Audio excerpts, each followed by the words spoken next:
ঘরের কাজের পাশাপাশি কীভাবে WB panchayat ICDS exam preparation নিচ্ছি সেটাই আজকে এই পুরো ভিডিওতে দেখাবো। আমি আসলে কত ঘন্টা পড়ি, কীভাবে নিজেকে মোটিভেট করি, এই প্রশ্নের উত্তর ভিডিওটা পুরোপুরি দেখলে, শেষ পর্যন্ত দেখলে তবেই বোঝা যাবে। সময় নষ্ট না করে শুরু করি আজকে স্টাডি ব্লগ। ঘরের কাজের পাশাপাশি সরকারি চাকরির স্বপ্ন দেখা নাকি অনেক কঠিন। অনেকেই বলে সব একসাথে করা সম্ভব নয়, কিন্তু এই যুগে দাঁড়িয়ে এই কথাটা হয়তো বলা একটা অজুহাতই মাত্র।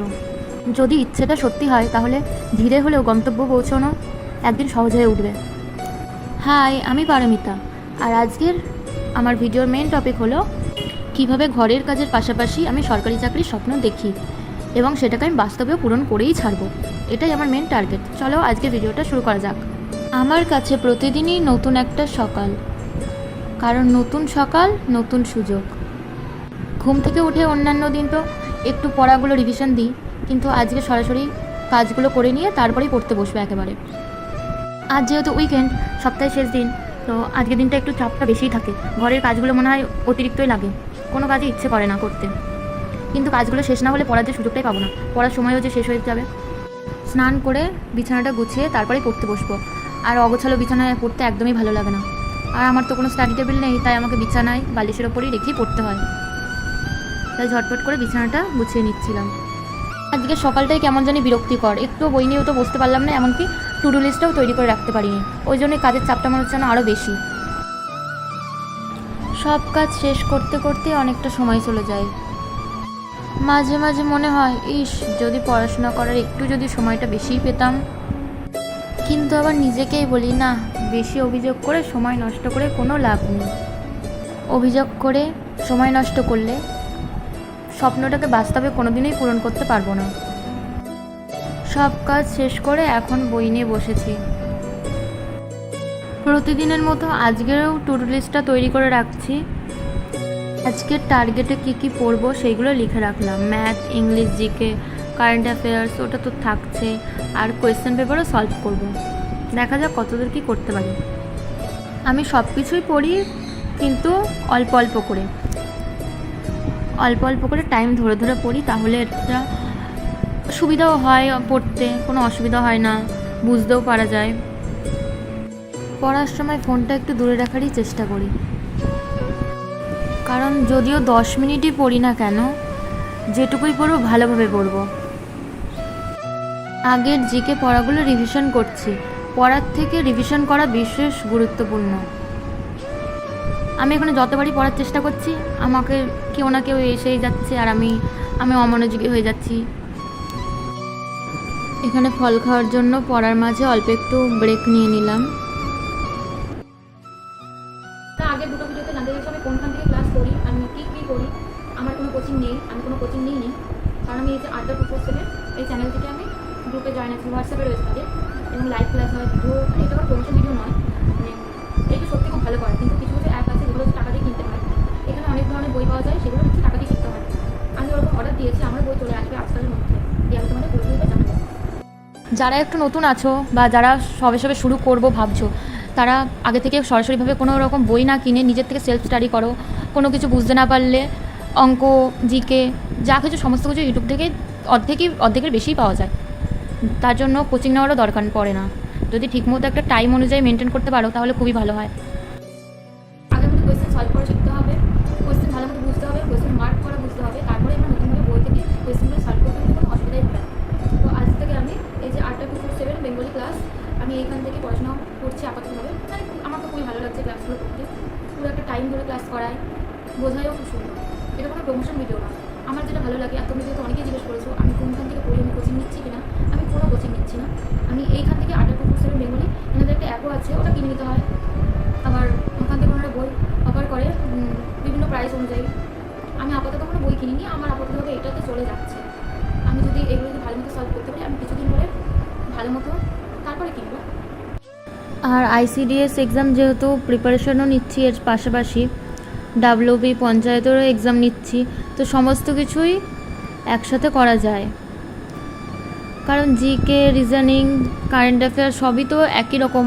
আর যদি আমরা এগুলো যদি রেগুলার যদি প্র্যাকটিস, তারপরে হচ্ছে রিভিশন করি, তাহলে খুবই সহজ হয়ে যাবে। আর যারা বুঝতে পারছো না যে কোনখান থেকে কি করবে, তারা আমার এই ভিডিওটা ভালো মতো সম্পূর্ণভাবে দেখো, স্কিপ না করে, তাহলে ঠিক বুঝতে পারবে আমি কিভাবে কতদূর কি লিখছি, কি পড়ছি, সেগুলো তোমরা ভালো মতোই দেখতে পাবে। আর যদি তোমরা চাও যে আমি কোন দিন কীরকম বিষয়ে পড়ি, কি পড়ি, কতটা পরিমাণে পড়ি, মানে কীরকম কী লিখি, পড়ি, কোনগুলো পড়ি, সেই টপিকগুলো যদি তোমরা জানতে চাও তাহলে অবশ্যই আমাকে কমেন্ট করতে পারো। আমি তার রিপ্লাই করবো, নয়তো রিপ্লাই একটা ভিডিও বানাবো। প্রথমে আমি লাইভ ভিডিও দেখে কোয়েশ্চেনগুলো মুখস্থ করেছিলাম। মুখস্থ করার থেকে বুঝে নেওয়া সবথেকে বেশি জরুরি। আমি বুঝে মুখস্থ করেছি। তারপরে আমি কোয়েশ্চেনগুলো আলাদা একটা খাতায় লিখে, তারপর ওই খাতার থেকে আমি টুকে লিখে তারপর আমি অ্যান্সারগুলো সলভ করার চেষ্টা করছি। আজ কয়েকটা কোয়েশ্চেনের অ্যান্সার ভুল হয়েছে। ভুল করলে একদমই চলবে না, অনেক প্র্যাকটিস করতে হবে এখনও। আজকের মতো পড়াশোনা এখানেই শেষ। হয়তো সব কটা টার্গেট আজকে পূরণ হয়নি, কিন্তু গতকালের থেকে আজকে একটু বেশিই পড়াটা এগিয়ে নিয়ে গেছি। পড়া শুরু থেকে শেষ করা অবধি এটা হলো একটা সাফল্য। যদি পড়া শুরু করে যদি শেষ পর্যন্ত থাকতে পেরেছি, তাহলে এটাই হলো আমার কাছে সাফল্যের চেয়ে কম কিছু নয়। মানে আমার সেদিনকে ভালোও লাগে, যেদিনকে আমি পড়াটা পুরোটা কমপ্লিট করতে পারি, সেদিনকে আমার সত্যি খুবই ভালো লাগে যে আজকের পড়াটা আমি পূরণ করতে পেরেছি খুবই কম সময়ে, এত কাজ থাকা সত্ত্বেও। লেখা অনেকটা হয়ে যাওয়ার পরে বাসন পড়েছিল, সেই বাসন কটা মাজলাম। কারণ ওই যে বললাম, আমি তো ঘরের কাজের পাশাপাশি পড়াশোনার চেষ্টা করছি, চেষ্টাটা আমি চালিয়ে যাচ্ছি। মনে রেখো, সফলতা একদিনে আসে না। প্রতিদিনের ছোট্ট প্রস্তুতিগুলোই একদিন বড় সাফল্য এনে দাঁড় করাবে। এই পরিশ্রমটা হয়তো সবার কাছেই বৃথা, আমি নিজের কাছেও বৃথা। কারণ যতদিন না নিজের কোনো সাকসেস পাচ্ছি, যতদিন না নিজেকে প্রতিষ্ঠিত করতে পারছি, ততদিন এই লড়াই তো থামার নয়, থামবেও না। এই জেদ নিয়েই লড়ে যেতে চাই। আজ সারাদিন আমি ঘরের পাশাপাশি যতটুকু আমি পড়ার সময় পেয়েছি এবং পড়তে পেরেছি, সেটাই তোমাদের সঙ্গে শেয়ার করলাম। সত্যি বলতে প্রতিদিন সব কিছুই না প্ল্যানের মতো হয় না। কখনো কাজ বেশি থাকে, কখনো শরীর ক্লান্ত লাগে, কখনো মন খারাপ হয়, আবার পড়তে একদমই ইচ্ছে করে না। আমি জানি সরকারি চাকরির পথটা সহজ নয়, অনেকটা ধৈর্য, অনেকটা পরিশ্রম আর অনেক ত্যাগের দরকার হয়। তবুও আমি থামবো না, প্রতিদিন চেষ্টা করেই যাব, যতদিন না আমি সাফল্যের চূড়ায় পৌঁছাচ্ছি। যদি তুমিও সরকারি চাকরির প্রস্তুতি নিয়ে থাকো, তাহলে অন্য কারোর সাথে নিজেকে গুলিয়ে ফেলো না, নিজের গতিতে এগিয়ে চলো, নিয়মিত পড়ো, নিয়মিত নিজের ক্ষমতায় নিজের জেদে থাকো। আজকের ভিডিওটা যদি ভালো লেগে থাকে তাহলে অবশ্যই লাইক, কমেন্ট, শেয়ার করতে ভুলো না, এমনকি সাবস্ক্রাইব করতেও ভুলো না। কারণ আমি তো চ্যালেঞ্জ করতে চলেছি ডে 1 থেকে ডে 30 পর্যন্ত। সামনে আরও অনেক মোটিভেশনাল ব্লগ, স্টাডি ব্লগ, পড়াশোনার আপডেট, পরীক্ষার প্রস্তুতি নিয়ে আসব। তোমরা কতক্ষণ ধরে পড়াশোনা করলে, আর কতক্ষণই বা তোমরা পড়াশোনা করো, কী নিয়ে পড়াশোনা করো, আর কোন পরীক্ষার প্রস্তুতি নিচ্ছ, সেটা অবশ্যই কমেন্ট করে জানিও।